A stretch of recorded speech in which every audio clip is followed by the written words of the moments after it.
Hi everyone, welcome back to the Inspired Method YouTube channel. My name is Trevor, this is my lovely wife Karen, and today we're going to be talking about the myth of multitasking.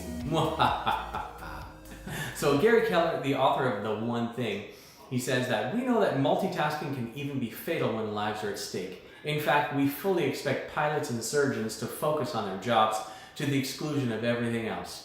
And we expect that anyone in their position who gets caught doing otherwise will always be taken severely to task. We accept no arguments and have no tolerance for anything but total concentration from those professionals. And yet, here the rest of us are living another standard. Very good. So a recent study in Germany recorded time spent on smartphones via an application and found that about 2.5 hours per day are lost to smartphone use. In total, this equates to almost 1 day a week is wasted. Whoa, 2.5 times 7, anyway.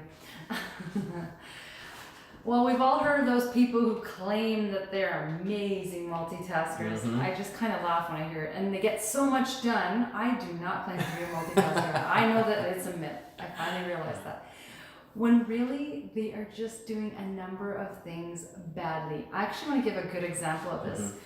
We used to do a lot of singing and we saw a lot of people performing, and I found that the leader would sing and he would play an instrument, and you know what? Unless you're really making it one voice, so not multitasking, you're not doing two things, it's one thing, they both suffer. The singing is not that great and the playing is not that great. It's just not where it could be when it's two things going on at once. That's a classic example from the musical world. I think it actually applies very well to the situation. Definitely. Yeah. So Karen, I'm going to ask you a few questions and we'll go back and forth and see how things go. So are people that think they're really good at multitasking actually any good at it at all? They are not. They're just bragging. I think it's like this, badge of honor that, I can do so many things at once. But in fact, like I just explained, they're just doing lots of things mediocre. Yeah. And it's not great. Or they're burning the cookies. Yep. That last batch. Every time. Because I go off and do something else. Oh, we're not talking about me, are we? No, not at all. Not you. So, do most small business owners try to multitask? I think they do, especially in the beginnings, because they're just trying to learn things and grow, and lots of things are coming at them from all different directions. It could be customer service, it could be systems that they need to address, it could be just all the ins and outs of their business, the technical to the human resources side. Yeah. And they're just trying to put fires out so that they can stay on top, and they're also trying to make money to stay in business. They get burned out that way, and they don't do as good of a job, I guess. Trying to spin a bunch of plates and keep everything up in the air. And it's true. I mean, sometimes you have to multitask when you're just starting and you don't have a team built up, but the goal is to have a team. Yeah. So that you don't have to multitask, because none of us are super good at it. So Karen, what would happen if you interrupted Jeff Bezos, Warren Buffett, or any successful entrepreneur at their job? They would definitely get upset. If they're in the middle of something, they could lose their flow. Just think about when you're trying to when you are creative and you're getting in that flow and then you're interrupted, that flow stops. I think about me as a parent or as a teacher in the classroom. This was the exact thing that I went through all the time. I'm just getting into the flow, and then all of a sudden someone comes and interrupts me. My thoughts are disrupted. The pattern has changed. I'm thinking about something else, and it takes so much more momentum to get back and going again with whatever it was that I was hoping to get done or just being creative in. It's very frustrating. Yeah, definitely. It happens all the time. So if you were interrupting a very successful entrepreneur during their day, you'd be punted immediately. You're fired. You're out of here. So if multitasking is the sign of a real top producer, how would you feel if your surgeon was multitasking while working on you? Oh, I would not feel very good about that. That would make me, that could cause a lot of problems for one thing. I would feel uncomfortable and very risky, and it just wouldn't be efficient or safe? No. In that situation. Definitely, either answering texts or responding to an email or or anything else while they're doing surgery completely blocks the flow. It's totally inappropriate. Completely inappropriate. So it's no different for you. As a business owner, you should be able to do focused work and get your stuff done in a regular fashion, not always be distracted here, there, and everywhere, being distracted by your smartphone. So a notification pops up, somebody sends you a funny meme or a GIF or something that's funny, or an email, GIF, the debate. So as an entrepreneur need to understand that you need to have focused time and the ability to do your focused work and collaborate afterwards, but not always be distracted by the phone or email or phone calls or other things, right? Yeah. So, question is, what are the consequences of multitasking? Well, we kind of already said some of them, but definitely you lose the flow of what you're doing. You're interrupted. Your thoughts, your productivity. Productivity is one, like, that's pretty much it right there. Yeah. The things that you're getting done, and all of a sudden it stops when it could just keep flowing and building on that momentum. The momentum drops, and you feel like you have to kind of start over sometimes. And your mind has to get refocused, and the time wasted, that's another thing, the time wasted is not great. Yeah, exactly. So it really reduces the amount of things you can get done in a day. So what kinds of activities can you couple together that looks like multitasking but really isn't?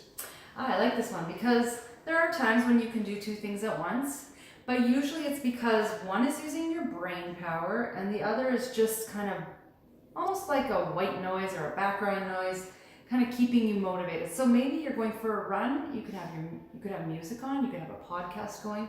That's a type of kind of like a multitasking thing that's productive. Also, maybe you're driving, you could be listening to an audiobook. You obviously can't read it, so that's not a good multitasking activity, but you can listen to it. Yeah. I don't know, maybe you can think of some other ones. Yeah, no, those two are great examples of things that you can do together that aren't really a distraction but can help you. Like what I do, I try and listen to a podcast, business podcast on my way into work so that I'm learning something and it gives me maybe some motivation and some direction for the day and just reminds me of, it can help me solve a problem sometimes. Usually I'll listen to it and it'll help me solve a problem or get my mind thinking, towards my business more as opposed to what's happening in traffic. So that's true, a lot of times we can drive almost on automatic, on pilot. Yeah. Of course, we're paying attention and we're pretty remarkable creatures, but I like to try and listen and learn as I'm driving and doing something mundane like that. Yeah, or like if you're going on a trip and you're in the airplane, or you have to wait somewhere on an you can do two things at once, but they really can't be on the same level. They can't be conflicting that way. Yeah. So. All right, so the next question is it okay to let calls go to voicemail at certain times?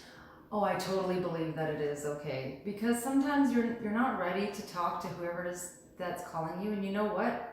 If it's really important, they'll leave a message. We all have message systems. They can get a hold of us in so many places, and they will if it's important.